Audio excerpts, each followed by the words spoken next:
This video is brought to you by Scopic.com. Get yours now.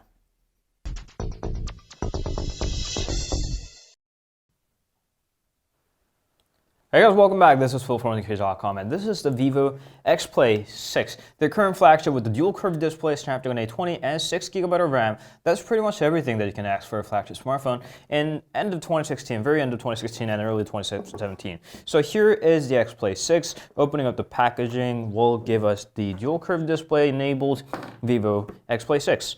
And aside from the phone, let's take it out of the box. Aside from the phone, inside the packaging, there are a number of things. Here on the left hand side is, of course, the manual. Let's go ahead and open this guy up. Manual and a case. A protective case that's not entirely very premium. It's just one of those jello cases.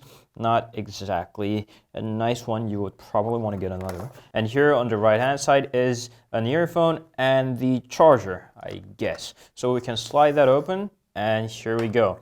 With the charger, that's pretty capable. I read the specs and it says 5 volts 2A or 9 volts 2A, so you can pump that up with the dual engine fast charging. That's what they're calling with their fast charging technology. So that's the charger, and here's something that looks very, very familiar. So this is not an earpod. No, I didn't replace it with the Apple's earpod, and they look very, very similar to the Apple's own pair of earphones. And here is a micro USB cable that does not look very fancy. That's a very thick cable along with the very standard ends of the both sides.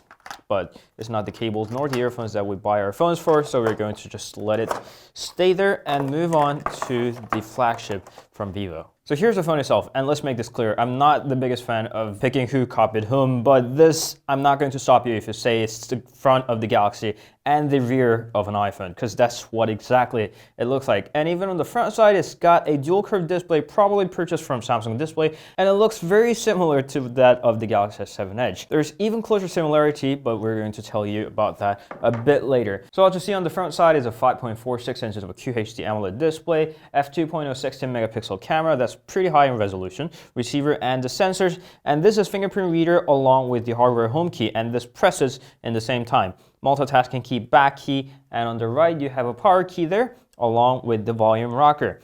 On top is a secondary microphone for noise cancellation, and left side you have a SIM card tray, dual SIM enabled, but no micro SD expansion whatsoever because you already have 120 gigs of storage built in. Micro USB, surprisingly enough, they didn't adopt for the USB Type-C, and the earphone jack, microphone, and a speaker grill, which looks fairly familiar with that layout of the iPhone 7 Plus, and the things get more relevant when you compare it side by side with the iPhone 7 Plus, especially the antenna lines and the overall design languages. Of course, the camera is the biggest difference, but it still has a dual camera. One is a 12 megapixel and the other is 5 megapixels. They're fairly bright at f1.7, and the dual tone LED flash Vivo logo is staying right there.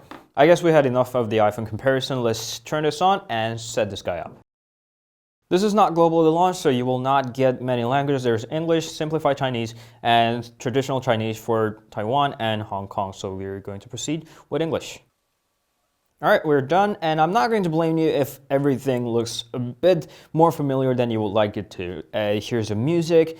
The settings icon looks fairly familiar, and so does the clock, phone, and everything just is very, say, similar to some of more popular phones available out there. So you can scroll from the top and there's a notification, and you don't see a settings screen because you can pull that out from the bottom, just like the Vivo just taught us. So you can pull that out from the bottom, and I would like to call it a control center, but I probably should not. You can scroll down there, and I have to say I'm fairly impressed at how neatly they have managed this way of design. It runs Android Marshmallow, but it doesn't really seem like an Android at all. And they call this a Fun Touch OS. It's running the version of 3.0. You can see the RAM is at 6 gigs, and the security patch level at December 1st. That's fairly good. And Snapdragon 820 quad-core processor, which of course comes with Adreno 530 GPU. So you can go ahead with the multitasking, and this is what it's going to look like. We can swipe that up to cancel that and go ahead with how much RAM do we have with that 6 gig of RAM.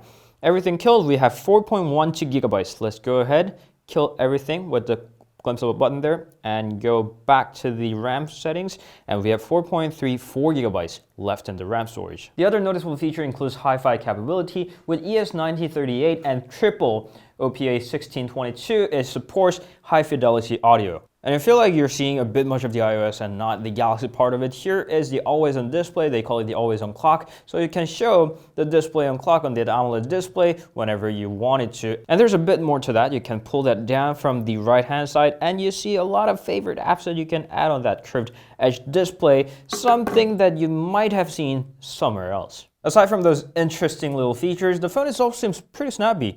Apps run very fastly and the camera launched fast, and the camera themselves look pretty good to me for now. And maybe it should when it costs as much as $44.98 Chinese yuan, which translates into $650. We'll go ahead and see if this new flagship from Vivo is definitely worth that much of money and get back with you with the detailed analysis on the Xplay 6 with dual curved display with the app's edge panel. Thank you always for watching. You can meet us on Instagram, Facebook, Twitter, and Google+, and we'll see you guys with the review. We'll try fairly soon. Ciao.